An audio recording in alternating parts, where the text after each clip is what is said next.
Bonjour à toutes et à tous et bienvenue sur la chaîne Tech & Co et bienvenue pour ce nouveau numéro de Tech et Débat, 3e numéro après avoir évoqué le destin d'Elon Musk, mais aussi les robots fascinants de Boston Dynamics. Aujourd'hui, focus sur une application que l'on utilise, que vous utilisez peut-être au quotidien. En tous les cas, plus de 20 millions de Français sont dedans, sont dessus. Il s'agit de TikTok.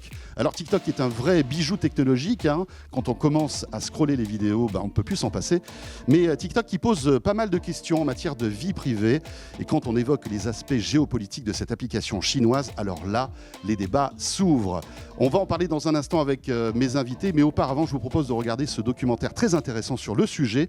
Faut-il interdire TikTok? Document signé Florian Huvier et Athénaïs Keller. On revient juste après. C'est l'histoire d'un phénomène de confinement. Une application arrivée en pleine période morose, devenue incontournable pour toute une génération et qui s'est imposée comme l'un des canaux inévitables de communication.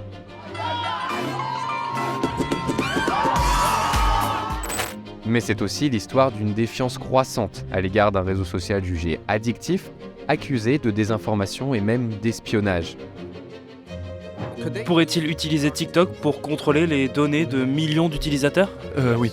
Un réseau social si critiqué que se pose aujourd'hui la question de son interdiction. Nous allons interdire l'utilisation de TikTok sur les appareils du gouvernement.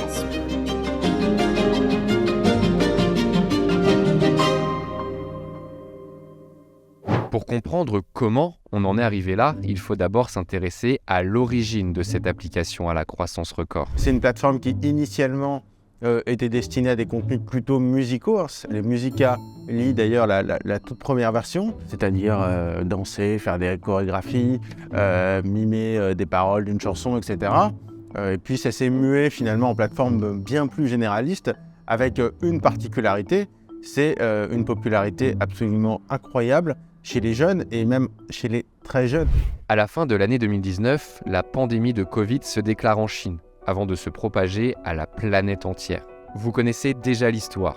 Les gouvernements du monde entier vont mettre en place une mesure drastique qui va particulièrement marquer les esprits, le confinement. Dès demain, midi, et pour 15 jours au moins, nos déplacements seront très fortement réduits. Du jour au lendemain, des milliards de personnes se retrouvent enfermées chez elles, laissant les places les plus fréquentées du monde désertes. En un claquement de doigts, nos modes de vie se retrouvent bousculés, notre vision du temps qui passe revisitée. Et c'est pendant cet entracte qu'un acteur venu de Chine se révèle au grand public, TikTok. TikTok était déjà à un début de popularité avant le confinement, avant les confinements 2020. Mais c'est vraiment ça qui a fait exploser TikTok en Occident, j'ai envie de dire. C'est une application qui pousse quelque part à la créativité. Les comptes qui sont très suivis, on a beaucoup de comptes par exemple humoristiques qui vont réaliser des sketchs chez eux.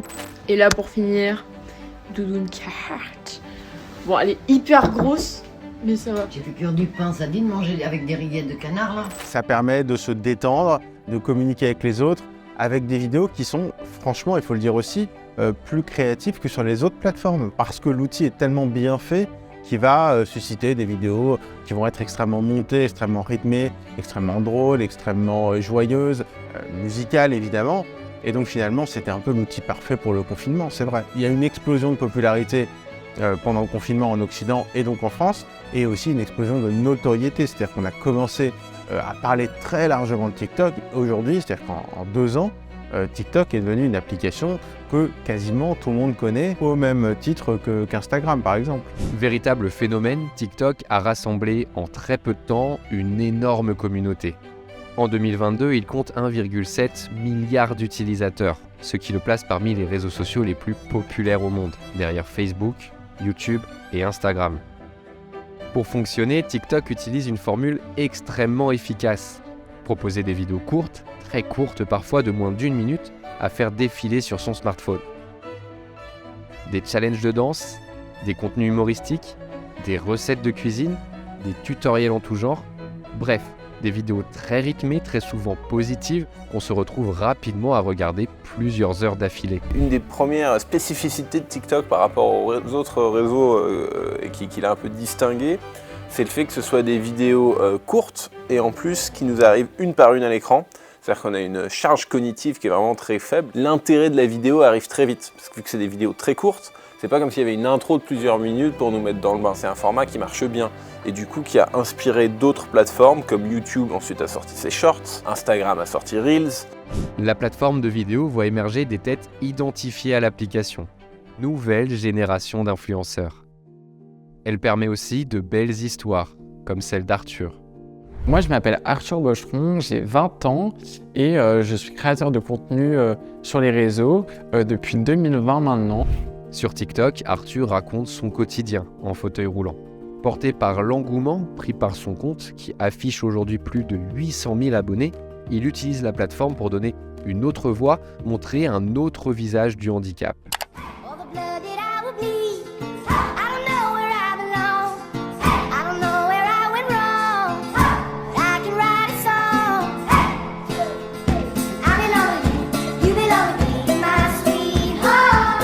J'ai découvert TikTok, en vrai je pensais que c'était une application un peu superficielle où voilà, c'était que des gens beaux dans la norme de la beauté de la société, enfin voilà.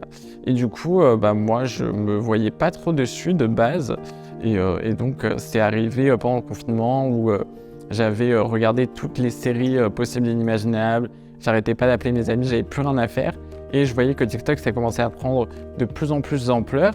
Et c'est vrai que je me suis dit, voilà, il y a un truc à faire. Donc j'ai commencé à poster des vidéos qui n'avaient rien à voir avec mon handicap. Et on a commencé à voir forcément sur les vidéos, je peux pas trop le cacher, que je suis en fauteuil. Et donc on a commencé à me poser des questions. Comment tu fais pour aller à la piscine qu'on voit juste derrière toi? Comment tu fais pour prendre le train, prendre l'avion? Et c'est là que j'ai commencé à répondre à ces questions-là. Mon fauteuil, il peut aller en France à 10 km/h à peu près. Et en fait, ça dépend de chaque pays parce que chaque pays a des lois. Donc si je ne me trompe pas, ici c'est 10 km/h. Ça a commencé à prendre de l'ampleur et ça a intéressé beaucoup de gens, et en particulier beaucoup de jeunes. Donc je trouve ça bien et ça a montré la désinformation des jeunes à ce sujet-là. Comme Arthur, énormément de personnes ont appris à découvrir TikTok à partir de 2020. Aujourd'hui, 15 millions de Français utilisent l'application au moins une fois par mois. Un public nouveau, cible privilégiée des marques et des annonceurs. On a eu un premier palier de croissance du revenu publicitaire de TikTok, vraiment autour de l'année des confinements en 2020. Cette année-là, on a eu 500% de croissance par rapport à 2019. Et par la suite, ça n'a fait évidemment que croître. Aujourd'hui, TikTok est un acteur majeur de la publicité en France et dans le monde. En 2022, TikTok, c'est plus de 11 milliards de dollars de revenus publicitaires. D'ici à 2024, on attend un doublement du revenu publicitaire généré par TikTok au niveau mondial. Ça s'explique notamment par un report des budgets, notamment des marques qui vont abandonner certains réseaux sociaux et se déporter sur TikTok parce qu'il est plus populaire. Plus étonnant, les politiques aussi y ont vu un public à séduire. Nombre d'entre eux ont saisi l'importance de figurer sur TikTok pour communiquer avec une génération ultra connectée. Jean-Luc Mélenchon, Valérie Pécresse, Marine Le Pen et même Emmanuel Macron. Tous s'y sont essayés, certains avec succès.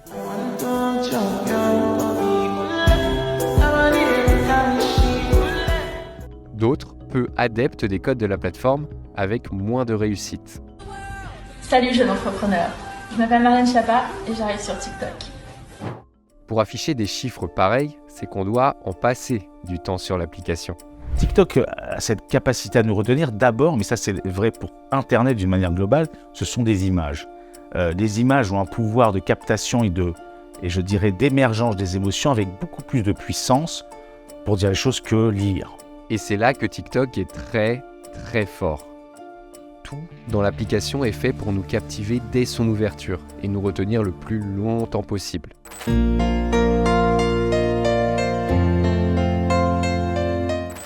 Tout le design de l'application est pensé pour nous faire rester un maximum de temps dessus. On remarque que par exemple sur TikTok, l'heure n'apparaît pas.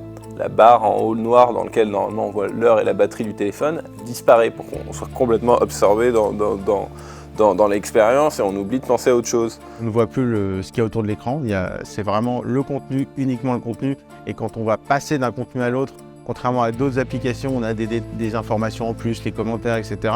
Là, quand on passe d'un contenu à l'autre, ça se fait tout seul.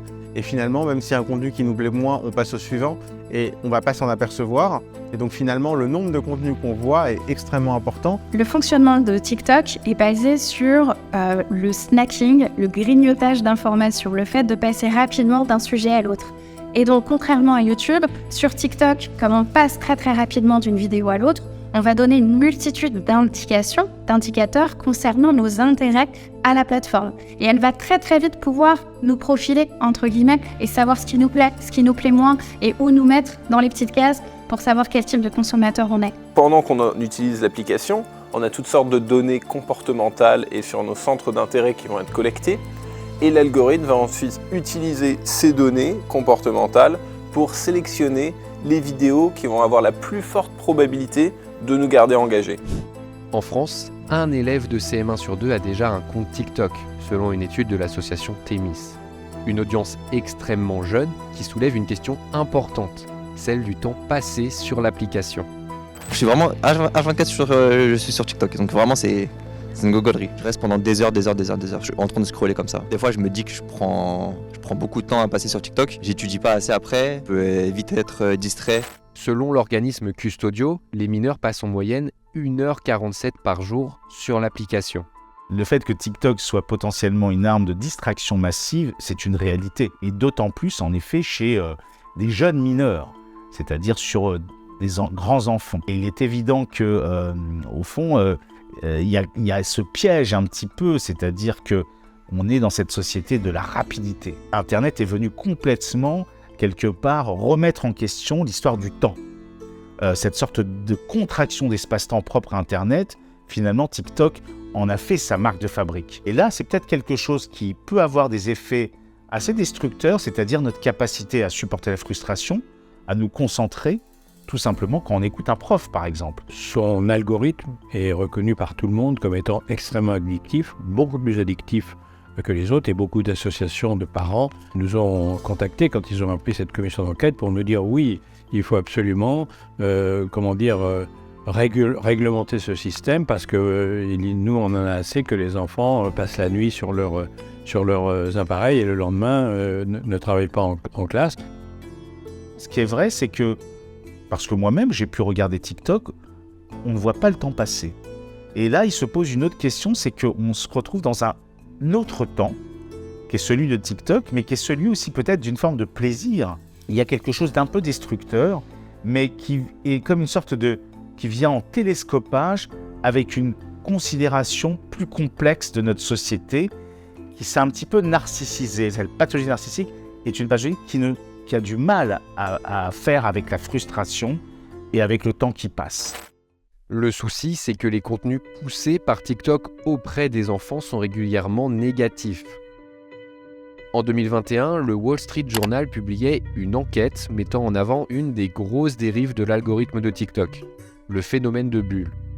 Les bulles algorithmiques, c'est un phénomène qui a été décrit depuis longtemps sur les réseaux sociaux pour décrire le fait que la plateforme garderait, créerait des caisses de résonance sur certaines opinions et nous garderait enfermés sur une opinion particulière. Il y a aussi le fonctionnement de l'algorithme de TikTok qui est extrêmement pointu, c'est-à-dire qu'il va analyser que si on passe 1,2 seconde sur une vidéo et 1,6 seconde sur une autre, c'est qu'il y a quelque chose qui est meilleur dans l'autre et va ensuite s'améliorer pour nous proposer des vidéos extrêmement pointues. TikTok, j'ai envie de dire que c'est vraiment ça, mais poussé à l'extrême. C'est l'algorithme de recommandation poussé à l'extrême, c'est-à-dire qu'on va s'enfermer dans des domaines, dans des grands thèmes, et on ne va avoir que ça. D'ailleurs, TikTok en a bien conscience, parce que là, depuis quelques semaines, il propose même un bouton pour remettre à zéro ce filtre si on a envie d'essayer de passer un peu à autre chose. Là où il y a du danger au niveau de ce qu'on appelle parfois le rabbit hole, c'est-à-dire le trou du lapin où on se ramène dans vraiment des intérêts niches et extrêmement spécifiques. C'est dangereux à la marge pour un petit groupe d'utilisateurs qui a tendance à être un peu plus vulnérables parce qu'ils sont dans un moment difficile de leur vie, qu'ils n'ont pas forcément une communauté autour d'eux, où là d'un coup on va les emmener sur du contenu qui va être potentiellement radicalisant ou polarisateur, ou alors même qui peut les amener vers une dépression ou quelque chose comme ça. Avec ces bulles, TikTok est accusé d'avoir un impact néfaste sur la santé mentale des jeunes, les enfermant dans des boucles de vidéos dépressives, sexualisantes ou encore traitant du suicide. Je veux partager l'histoire de Chase Naska, un garçon de 16 ans, originaire de New York, qui a tragiquement mis fin à ses jours il y a 1 an, en se jetant sous un train. Je tiens à remercier ses parents d'être ici et de nous autoriser à partager son histoire. Monsieur Chou, votre société a détruit leur vie. Le contenu sur la page d'accueil de Chase n'était pas une fenêtre sur le monde, comme vous l'affirmez avec audace dans votre témoignage. Sa page d'accueil était tristement une fenêtre pour découvrir le suicide. Monsieur Chou, votre technologie conduit à la mort.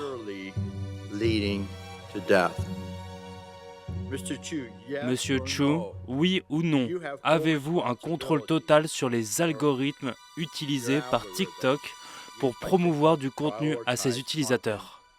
Oui ou non, s'il vous plaît. Nous prenons ces questions au sérieux. Oui ou non? Et nous proposons des ressources à tous ceux qui tapent des choses qui... Je vois que vous ne voulez pas répondre à la question.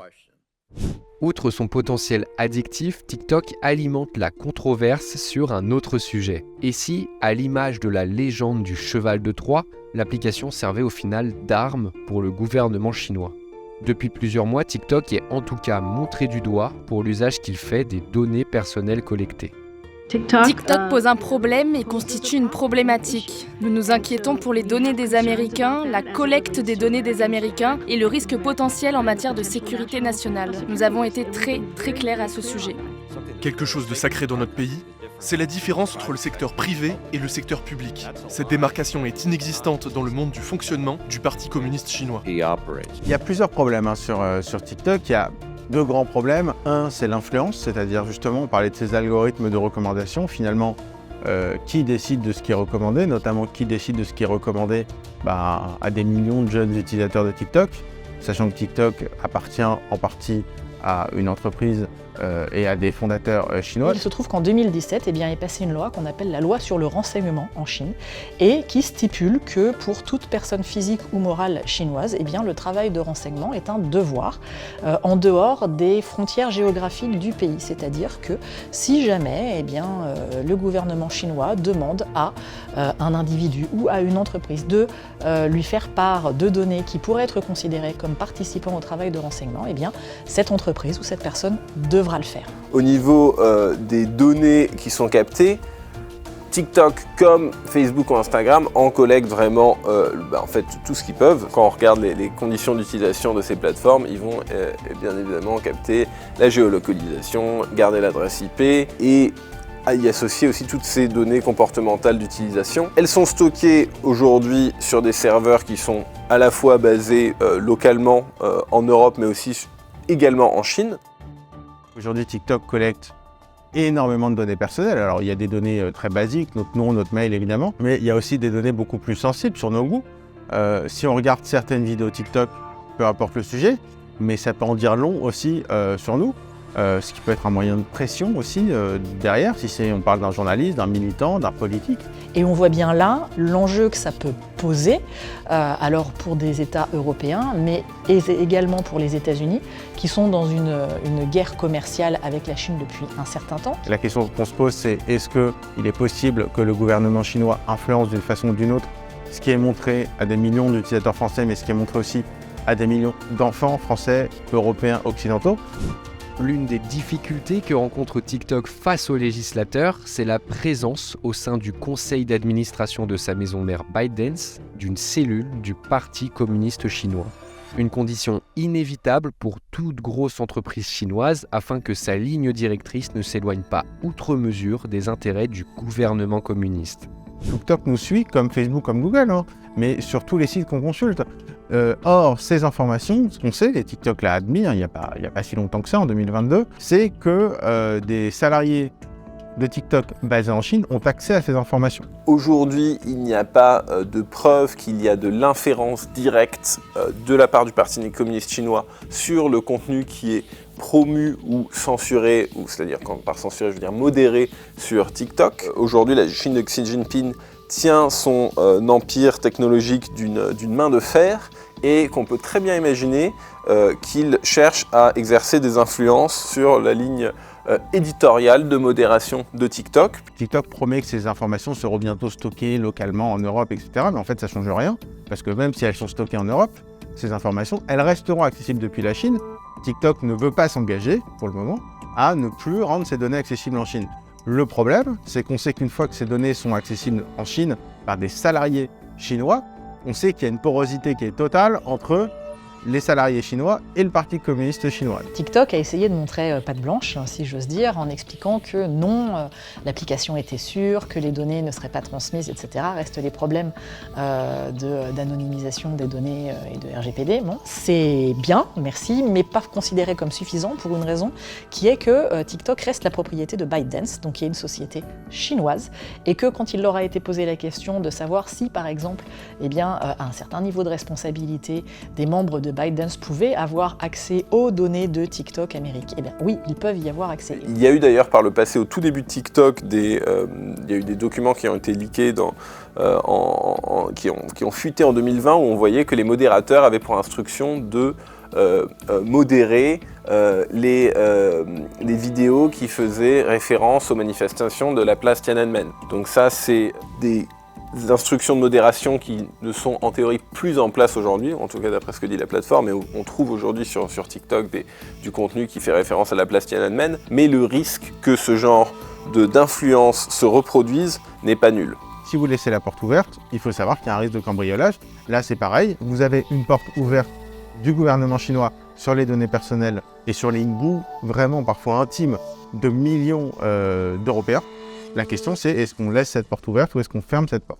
Ce droit de regard cristallise les tensions d'une partie des pays occidentaux à l'encontre de TikTok et de sa maison mère, ByteDance. L'escalade est telle que l'application est désormais blacklistée dans de nombreuses institutions et gouvernements. Les États-Unis, le Canada, la Commission européenne, le Parlement européen, le Danemark ou encore le Royaume-Uni. Tous ont imposé à leurs fonctionnaires l'interdiction d'installer le réseau social venu de Chine sur leur téléphone professionnel. Nous allons interdire l'utilisation de TikTok sur les appareils du gouvernement. Nous le ferons avec effet immédiat. Nos inquiétudes concernant TikTok portent sur la sécurité et l'accès aux informations que le gouvernement chinois pourrait avoir sur les téléphones gouvernementaux. Le fait que mes enfants ne puissent plus utiliser TikTok n'est qu'un gain secondaire personnel que je recommande à tout le monde d'essayer. Le motif de cette décision est simple. Empêcher l'envoi de données potentiellement sensibles à un pays avec qui les échanges sont compliqués. Et ce, dans un contexte géopolitique tendu, électrisé par la guerre en Ukraine. C'est cet enjeu d'opacité, cet enjeu géopolitique global et de règles, de lois sur le renseignement qui fait monter, si vous voulez, beaucoup de tensions, alors qu'on est dans une période et dans un contexte géopolitique, je ne vous apprendrai rien, qui est plus que tendu et qui s'est notamment encore cristallisé autour des différents éléments que l'on a pu voir avec bien le conflit qui oppose l'Ukraine qui résiste à l'invasion russe lancée depuis février et la Chine balancier qui est dans une relation assez proche de la Russie quand les Occidentaux soutiennent l'Ukraine. Face à ces accusations, TikTok contre-attaque. Le 23 mars, le PDG de l'application, Shou Chew, était auditionné par le Congrès américain. Il était venu défendre, non sans difficulté, les intérêts de la plateforme. Pouvez-vous affirmer avec certitude que ByteDance ou le Parti communiste chinois ne peuvent pas utiliser votre entreprise ou ses divisions pour mettre en avant du contenu afin de promouvoir des messages favorables au Parti communiste chinois en vue d'un acte d'agression contre Taïwan ? Nous ne promouvons ni ne supprimons de contenu à la demande du gouvernement chinois.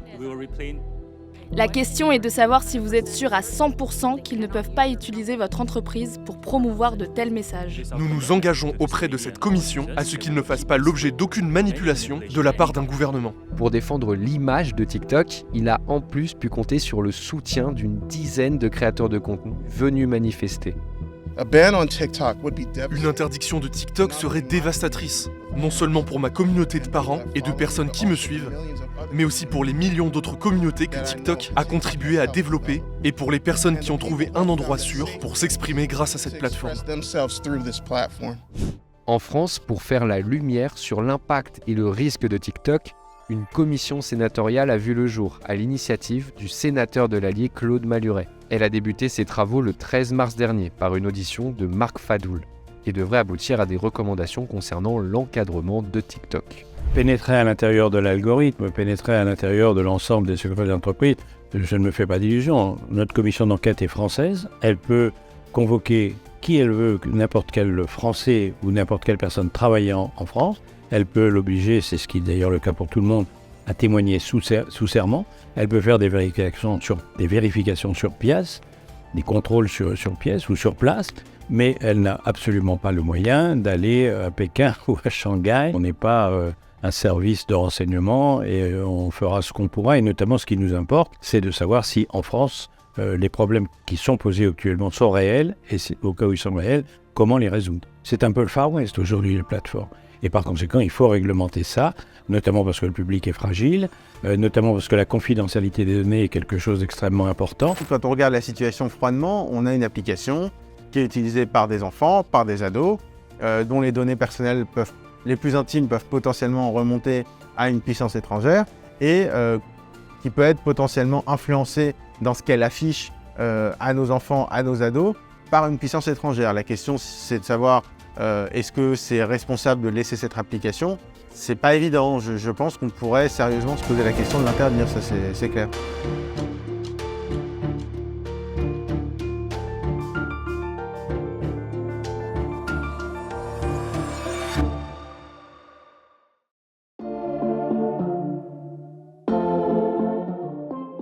Voilà, documentaire signé Florian Huvier et Athénaïs Keller. On va plus loin maintenant, c'est le concept de Tech et Débat. Je vous présente tout de suite nos deux invités. Océane Herrero, bonjour Océane. Bonjour. Vous êtes journaliste à Politico et vous êtes aussi auteur du Système TikTok, un livre qui vient de sortir. Et Raphaël Grabier est avec nous, que vous connaissez bien sûr. Salut François. Salut Raphaël, rédacteur en chef donc, de la plateforme Tech & Co. Alors tous les deux, on va prendre le temps de revenir sur ce vrai phénomène de société, je le disais, TikTok. Peut-être commencer par toi Océane et nous expliquer pourquoi tu as écrit un livre sur TikTok. J'ai d'abord été assez fascinée par l'application en tant qu'utilisatrice et aussi en tant que journaliste. Et c'est dans ce contexte que j'ai décidé d'aller un petit peu plus loin donc en écrivant ce livre pour comprendre comment cette application s'était imposée dans nos usages, que ce soit grâce à son algorithme, mais aussi par sa stratégie d'entreprise et tout le marketing qu'elle a mené auprès des jeunes pour devenir ce qu'elle est aujourd'hui, c'est-à-dire une plateforme absolument dominante auprès des jeunes et des moins de 25 ans.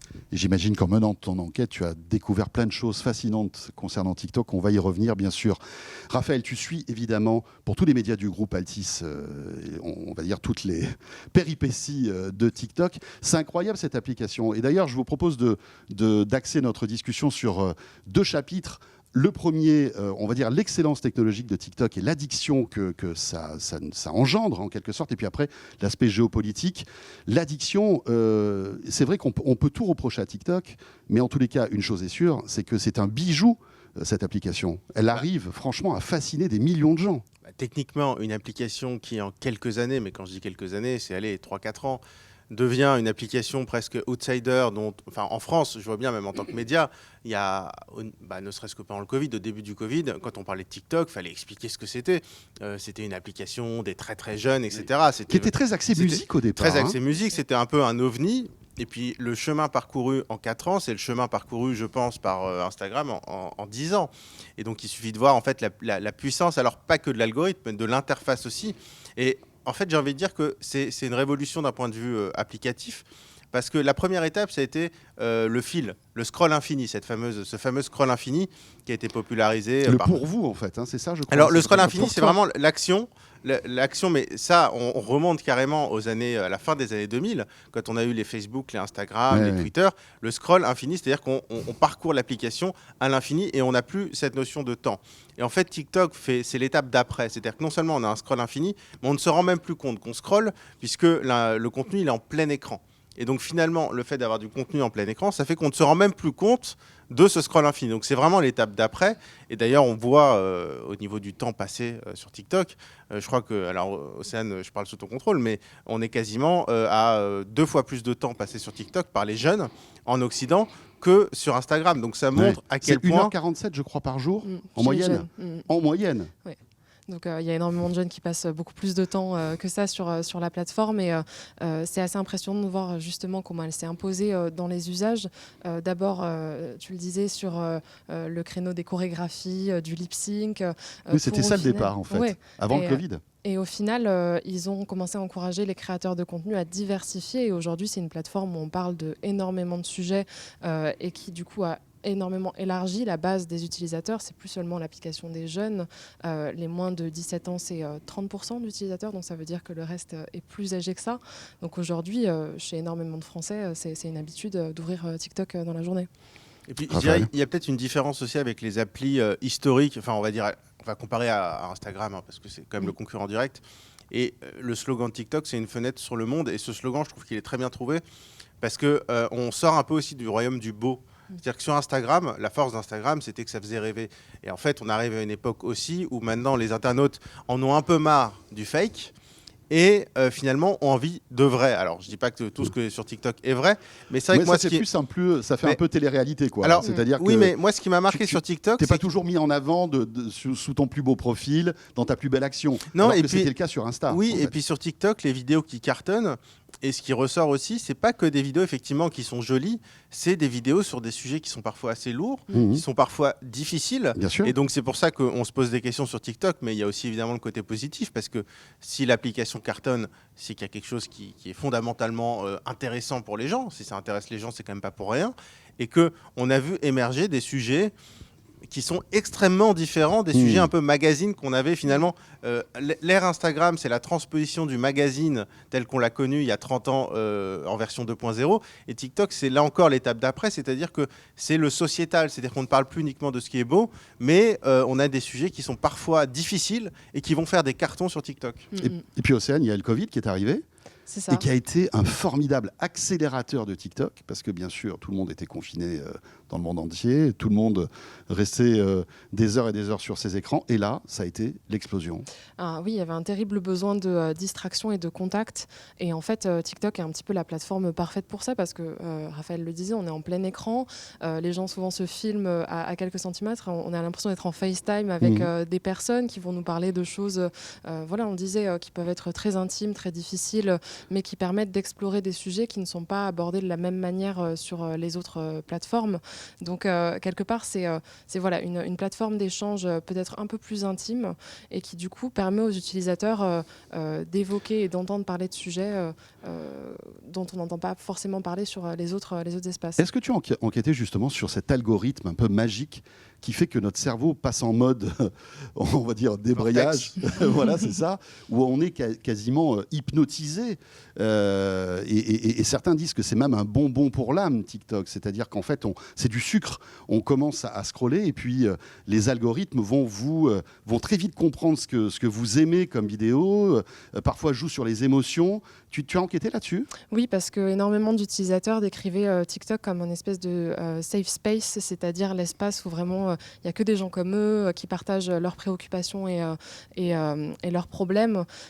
Comment est-ce que ça fonctionne ? C'est-à-dire que TikTok, contrairement par exemple à Instagram où encore jusqu'ici, c'est principalement guidé par les abonnements, c'est-à-dire que ce qu'on voit provient de comptes auxquels on est abonné. Sur TikTok, ça a beaucoup moins de prise, étant donné que l'application va fouiller en permanence les vidéos présentes sur la plateforme pour choisir celle qui, à l'instant T, correspond le plus en fait à l'utilisateur. Et donc, c'est pour cette raison que quelque part, ça fonctionne à ce point. Alors, comment ça marche ? TikTok, disons, va traquer tous les signes d'intérêt qu'on peut envoyer à la plateforme. Ça va être le temps qu'on passe sur la vidéo, les likes, est-ce qu'on la partage ? C'est fascinant parce qu'on reste une seconde de plus sur une vidéo, l'algo va le détecter, et va dire ok, bon, il est resté, je sais pas moi, en moyenne 3 secondes sur une vidéo, ça veut dire que ça va l'intéresser, ou alors moins, ça l'intéresse, c'est pas son truc. C'est ça qui est incroyable. Mais ça aussi, c'est un domaine que TikTok a poussé plus loin par rapport aux autres réseaux sociaux. C'est-à-dire qu'avant, on parlait des bulles de filtre. Maintenant, on parle carrément de terrier de lapin. C'est-à-dire qu'on est enfermé. Dès qu'on regarde 3 vidéos, on ne peut plus s'en sortir. Si bien... Le rabbit hole. Exactement. Et d'ailleurs, TikTok, c'est vraiment l'ère du tout algorithmique, puisque comme ce que tu disais, Océane, c'est que l'abonnement n'a quasiment plus aucun intérêt. D'ailleurs, vous avez des gens, vous pouvez avoir aucun abonnement. Ouais, votre sûr. vidéo, elle va faire je ne sais pas combien de millions de vues. C'est un média, en fait, qui va c'est vous un toucher média, exactement. du contenu qui, Et- petit à petit, va vous ressembler de plus en plus. Et ce qui est intéressant, c'est que TikTok en a tellement conscience et que maintenant, TikTok a tellement fait entrer, comment dire, l'usage de l'algorithme et la notion d'algorithme dans le collectif, presque dans la pop culture, que TikTok maintenant a déployé une option. Une fonction, c'est un bouton pour remettre à zéro l'algorithme, tellement parce que au bout d'un moment, on est dans un trou algorithmique et on a envie d'en sortir pour aller voir d'autres choses, et ça devient une fonction en fait de TikTok, c'est-à-dire de dire allez, on débraye. On remet l'algorithme à zéro. Alors, ce qui est assez marrant, c'est que j'avais échangé avec quelques jeunes, entre guillemets, qui utilisaient TikTok, et ils me disaient, bah, c'est vrai que quand ma copine elle n'est pas là, ou mon copain d'ailleurs, hein, je vais aller voir des vidéos qui sont peut-être un peu différentes. Ouais. Du coup, l'algo de TikTok, il va me diffuser que des vidéos.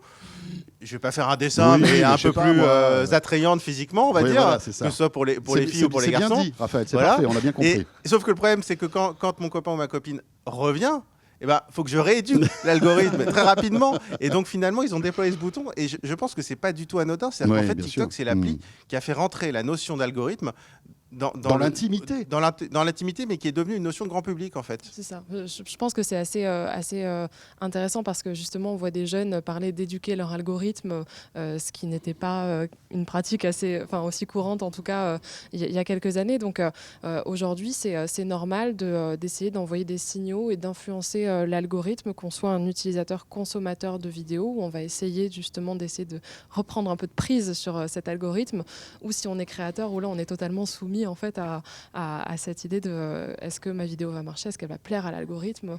Donc quelque part il y a un rapport un petit peu de dépendance en tout cas vis-à-vis de cet algorithme qui est extrêmement mystifié de part et d'autre. On le voit aussi dans le doc, hein, enfin, l'un des aspects positifs de TikTok, c'est ça a lancé de nouveaux créateurs qui, pour certains, ont fait du contenu très intéressant. Tu as enquêté aussi sur ce sujet, sur le business des créateurs ? Oui, parce que ça a généré toute une nouvelle génération de créateurs, souvent qui n'étaient pas... qui n'étaient pas forcément sur les autres plateformes, voilà, c'est ça ? Et c'est exactement le public que TikTok est allé chercher, c'est-à-dire des personnes qui avaient une petite audience sur les autres plateformes, mais qui allaient pouvoir exploser sur TikTok, parce que ça permet d'avoir des créateurs réguliers, mais aussi parce que ça permet justement de raconter ces belles histoires qui vont faire de TikTok une espèce de terre promise de création qui donne l'impression, en tout cas, que n'importe qui peut réussir. Et c'est un petit peu, disons, l'appât du gain, quoi. Cette idée que peut-être chacun a dans son téléphone la vidéo qui va faire des millions de vues. Donc c'est extrêmement attrayant pour les jeunes. Et aujourd'hui, c'est encore le récit qui domine du self-made man. C'est merci, ça. Hein. Du rattrapage. Et qui aujourd'hui est extrêmement attrayant pour les jeunes. Et certains créateurs peuvent gagner des petites fortunes grâce à TikTok aujourd'hui ? Des petites fortunes, mais c'est aussi un petit nombre d'entre eux qui vivent, disons, de cette activité-là. Il y a en effet cette idée qu'on peut gagner de l'argent par TikTok et la plateforme renforce ses systèmes de monétisation, aussi parce qu'aujourd'hui elle est extrêmement concurrencée par les autres plateformes qui développent les mêmes fonctionnalités, donc avec de la vidéo verticale, on le voit sur Instagram, on le voit sur Snapchat, on le voit sur YouTube. Et aussi des fils qui, de la même manière, sont alimentés par algorithme. Ouais. Raphaël, c'est vrai, ce que dit Océane, ça a été panique à bord sur les autres plateformes, en fait, avec l'arrivée de TikTok. Oui, ça a été panique à bord, mais c'est vrai qu'il y a une vraie bataille pour avoir les talents et les influenceurs. Et en fait, on se rend compte, mais alors c'est valable d'ailleurs même pour Twitch, etc. En fait, c'est un peu comme des clubs de foot. Maintenant, il faut se payer son influenceur, créateur de contenu, TikToker, etc. Et en fait, le problème de la rémunération, il est hyper important parce que la monétisation de TikTok, elle est moins évidente quand on fait du contenu. Enfin, je veux dire, quand on a une vidéo qui fait un carton sur TikTok, on ne va pas gagner beaucoup d'argent. Et donc TikTok a beaucoup de créateurs de contenu, mais effectivement, ceux qui vraiment vont gagner de l'argent, il y en a très peu. Donc la question, c'est comment est-ce qu'on fait à moyen terme pour faire en sorte que des grands talents arrivent à rester tout en gagnant de l'argent. Et finalement, ils ont déployé des moyens assez classiques, j'ai envie de dire. C'est qu'ils ont mis simplement de l'argent qu'ils ont distribué. Mais finalement, c'est un business model très classique. C'est-à-dire que de façon organique, ils n'arrivent pas à les rémunérer. Donc, ils leur donnent tout simplement de l'argent directement de leur caisse. Donc, c'est finalement assez classique. C'est aussi, à mon avis, un problème à moyen terme pour TikTok. Après, les autres sources de revenus pour les créateurs, les influenceurs, c'est bien évidemment la publicité. Avec les dérives qu'on connaît, est-ce que c'est une plateforme qui a été autant exposée que les autres, justement, aux dérives des influenceurs et à cette loi qui est en train d'arriver, justement, qui a été on a vu mise en beaucoup place. moins d'influenceurs TikTok dans les débats à ce sujet, spécialement, je pense, parce que les débats sur la régulation de l'influence se focalisaient énormément sur les influenceurs issus de la télé-réalité, qui sont plus adeptes d'Instagram à ce stade, bien que certains commencent un petit peu à basculer sur YouTube ou TikTok. Mais à ce stade, le système d'influence tel qu'on le critique prospère principalement sur Instagram. C'est intéressant, Raphaël, de voir que finalement, TikTok a réussi, alors c'est peut-être par sa manière d'appréhender les vidéos, et bien justement tous ces influenceurs bas de gamme en quelque sorte qui pullulent sur Insta, quoi, et qui polluent en fait un petit peu. Il faudrait interroger les marques qui font de la. Alors les grandes marques en général vont pas d'ailleurs vers ces influenceurs, elles vont vers d'autres types d'influenceurs. Après, il y a quelque chose de tout simple aussi, c'est que sur TikTok, je pense que c'est plus compliqué d'évaluer la portée de publication, comme c'est l'algorithme qui décide de tout. Le fait de définir, d'avoir un contrat avec un influenceur qui a, je sais pas moi, 500 000 abonnés sur TikTok et 500 000 abonnés sur Instagram, c'est pas du tout pareil parce qu'on peut prévoir à peu près l'audience sur 500 000 abonnés Instagram. Prévoir l'audience sur 500 000 abonnés TikTok, c'est beaucoup plus compliqué parce que l'algo fait beaucoup plus. Bien sûr. Et ensuite, il y a quelque chose d'encore plus simple, c'est que les métriques, les moyens de mesure sur TikTok sont très peu développés. En fait, comme c'est très algorithmique, il y a une opacité sur TikTok qui est extrêmement forte. Et finalement, pour avoir des mesures derrière, c'est assez compliqué aussi. Et donc, je pense que pour les annonceurs, être sur Instagram, c'est beaucoup plus simple que sur TikTok. C'est plus rassurant en tout cas, en effet. Parce que sur TikTok, on a beaucoup de mal à mesurer l'impact d'une publication. Et je pense qu'il faut quand même souligner que TikTok n'est pas exemple des dérives justement de l'influence, étant donné que c'est une plateforme qui valorise beaucoup l'authenticité, donc les contenus organiques. Et ça implique qu'un certain nombre de créateurs persuadés que si leurs partenariats sont justement signalés, le post va moins marcher, ne les signalent pas et vont cacher un petit peu plus la publicité pour un produit ou un service.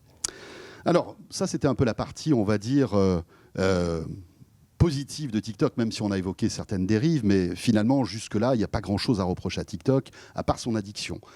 On va maintenant s'attaquer sur le deuxième volet du gros sujet de TikTok, c'est, on va dire, l'aspect géopolitique et les confrontations qu'il y a aujourd'hui entre les États-Unis et la Chine. Il faut savoir que TikTok est une appli chinoise. Et évidemment, c'est un énorme problème parce que, alors, fantasme ou pas, on reproche tout à TikTok. Le fait que, évidemment, ce soit une appli commandée par les Chinois et qui nous abrutissent au quotidien par des contenus spécialement appréciés par les Occidentaux, entre guillemets. Il y a aussi des problèmes de sécurité, de vie privée. Il faut aborder ce sujet-là. J'imagine que c'est une partie importante de ton enquête aussi, dans ton livre. C'est un point qui est extrêmement intéressant. Donc j'ai essayé un petit peu de décortiquer justement les relations de TikTok avec sa maison mère ByteDance et ensuite quelle relation cette maison mère peut avoir avec le Parti communiste chinois, étant donné que c'est un peu le nœud du problème, en tout cas du conflit qui existe spécialement, plus spécifiquement aux États-Unis. Ce qu'on sait aujourd'hui et ce qui est nouveau avec TikTok, c'est que c'est une entreprise internationale, mais qui a un centre décisionnaire qui est basé à Pékin. Et ça, c'est plutôt nouveau dans les entreprises de la tech qu'on fréquente au quotidien. Les salariés en Europe ou aux États-Unis ont des échanges très réguliers avec leurs alter ego à Pékin. Donc voilà, il y a vraiment des relations de travail qui sont intenses aux quatre coins du globe et qui, cette fois, n'épargnent pas la Chine. Donc c'est un des points d'inquiétude aujourd'hui. On le sait, la Chine, pays autoritaire, pour ne pas dire plus, qui entretient une porosité entre, on va dire, ces pépites technologiques et le gouvernement chinois. Alors ça, c'est quelque chose qui est... C'est même pas une porosité, j'ai envie de dire, c'est une imbrication totale. C'est-à-dire qu'en fait, ce qu'il faut savoir, c'est que toutes les entreprises de la tech en Chine ont signé une charte dans laquelle elle s'engage à œuvrer dans l'intérêt du président Xi Jinping et du Parti communiste chinois. Donc c'est pas une porosité, c'est tout simplement les entreprises de la tech chinoise. Il y a des échanges possibles. Mais c'est pas des échanges, ont pour principal but d'œuvrer dans l'intérêt du Parti communiste chinois. Donc c'est presque militant en quelque sorte.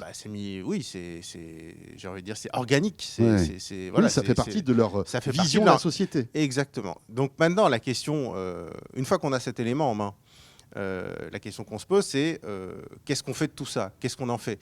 Et en fait, j'ai envie de dire avec TikTok, si on veut résumer, il n'y a aucune preuve. C'est-à-dire qu'on dit qu'il y a des données qui seraient entre les mains du Parti communiste. Alors, ce qu'on sait, c'est que TikTok laisse accessibles les données d'utilisateurs occidentaux, européens, français, américains, en Chine. Quelles données, dans quelle mesure, ils ne veulent pas le dire. Pourquoi est-ce qu'ils vont continuer à laisser ces données accessibles en Chine? Oui, y compris quand ils auront des serveurs en Europe, parce que ce n'est pas parce qu'on a un serveur en Europe que le serveur n'est pas accessible depuis la Chine. Donc de toute façon, c'est l'essence même de l'Internet finalement. C'est l'essence même de l'Internet. Donc ces données resteront consultables depuis la Chine, où on sait qu'il y a des liens qui sont directs avec le Parti communiste chinois.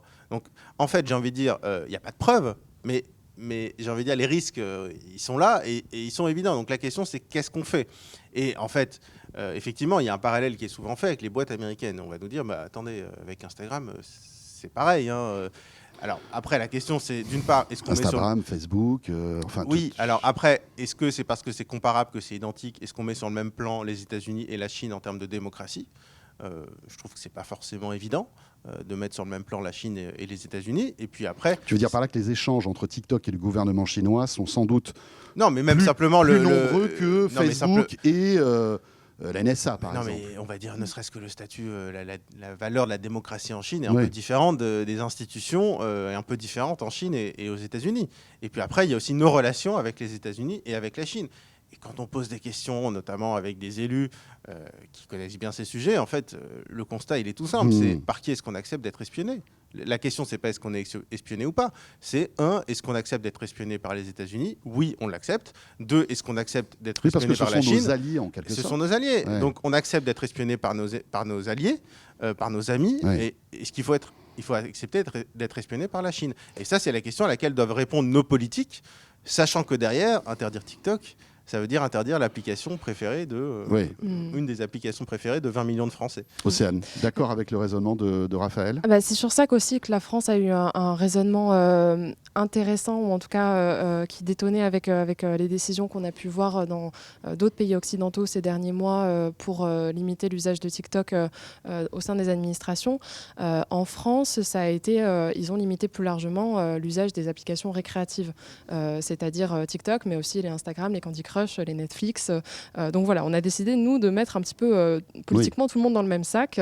Ce qui est plutôt, on va dire, une décision pour apaiser un petit peu ce débat, non, ce sujet?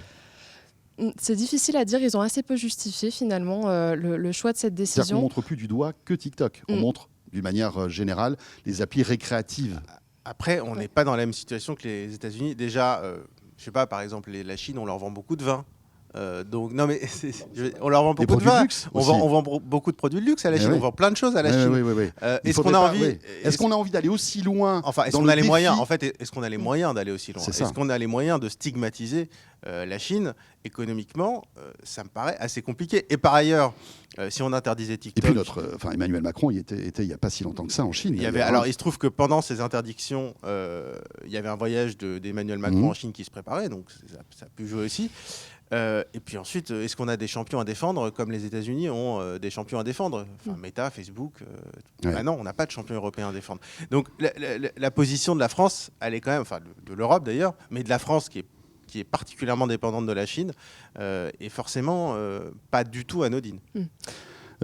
Océane, à la fin du doc, Raphaël pose la question, est-ce qu'il faut interdire TikTok Tu te poses la question en tous les cas, hein, c'est ce que tu nous dis. Qu'est-ce que tu en penses, Océane ? Moi, je pense qu'il y a une question aujourd'hui de cadrage qui va se jouer. Si on prend 2 critiques récurrentes vis-à-vis de TikTok, c'est-à-dire l'impact sur la jeunesse, le côté addictif, le côté abrutissant, même reproché par certains régulateurs, et la sécurité des données. Sur le premier point, si on reproche à TikTok justement cette dimension addictive, voire abrutissante, il faut aussi prendre en compte qu'aujourd'hui, le système de TikTok est répliqué sur toutes les plateformes. Alors, si on l'interdit sur TikTok, quelle décision on prend sur les autres qui font exactement la même chose ? On ne peut pas leur reprocher d'être excellents dans leur domaine. C'est ça le problème. Et dans ce cas, si on limite, est-ce qu'on le fait seulement à TikTok ou est-ce qu'on le fait aux autres services qui font exactement pareil Oui, mais ça veut dire quoi ? Interdire toutes les applications de réseaux sociaux ? C'est impossible. Oui, non, mais c'est clair. TikTok, ils ont parfaitement eu le droit de développer une application aussi bonne.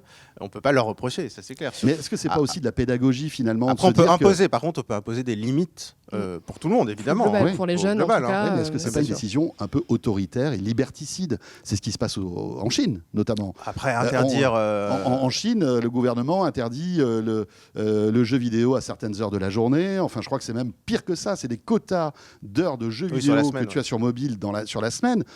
Mais si on fait ça, c'est la révolution, non ? C'est quelque chose, un équilibre très fin, en effet, sur les constats qu'on a sur l'impact psychologique de l'usage des plateformes et un choix politique qui est dans quelle mesure on se mise quelque part dans les usages personnels des applications par les gens et les jeunes. Et sur l'autre côté qui est la sécurité des données et le risque de transfert vers la Chine, la question se pose aussi aujourd'hui avec TikTok, mais des applications d'origine chinoise, il va sans doute y en avoir à nouveau à l'avenir.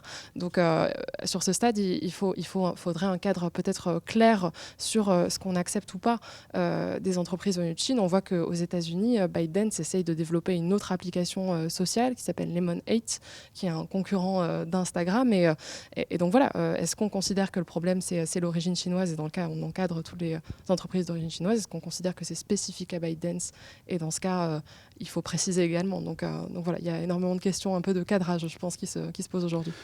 Raphaël, si on prend un peu de recul, est-ce qu'il n'y a pas aussi une pédagogie à apporter ? Est-ce qu'on n'est pas au début en fait d'une effervescence autour d'une application, donc on fait tout et n'importe quoi. C'est souvent comme ça avec les technos, hein.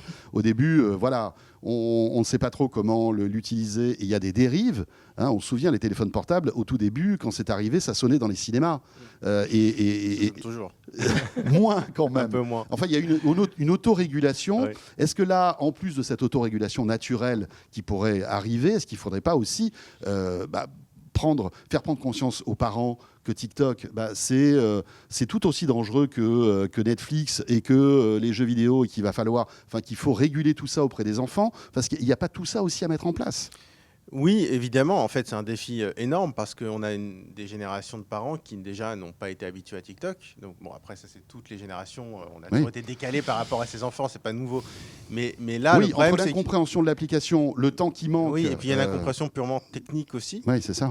Et c'est la relation. On comprend pas forcément la relation de ces enfants avec TikTok.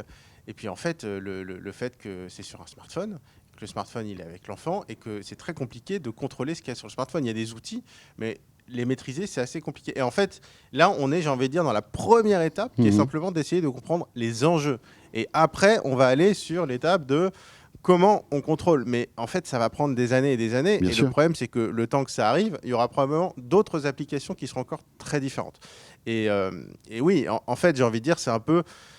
le débat autour de TikTok, il symbolise un peu tout le débat.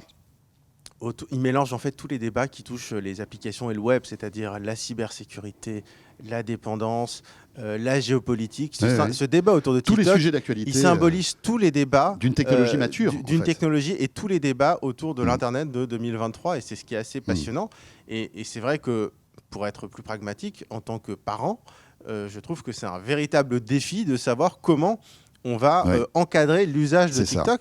Comme d'habitude, évidemment que ça passe par de la pédagogie, de la compréhension, mais encore faut-il, en tant que parent, accepter de découvrir l'outil. Voilà. Après, il existe aujourd'hui des applications qui vous permettent de réguler ces applis récréatives, qui vont, par exemple, dire au bout d'une heure, on coupe les applis. Pour les jeunes enfants, ça peut être intéressant. Merci beaucoup à tous les deux. On pourrait en parler pendant des heures de TikTok. On n'est pas là pour pointer du doigt TikTok, montrer du doigt TikTok. L'idée, c'est que vous vous fassiez une idée de la puissance en fait de cette appli et de toutes les conséquences géopolitiques qu'elle engendre. Merci beaucoup à tous les deux. Merci Océane Herrero, journaliste à Politico, mais aussi auteur de ce livre qui vient de sortir, Le système TikTok. Et merci à Raphaël Gravely, rédacteur en chef de Tech & Co. Ce Tech et Débat est terminé. Merci de nous avoir suivis et on se retrouve très vite pour un nouveau numéro et un nouveau sujet passionnant. À très vite.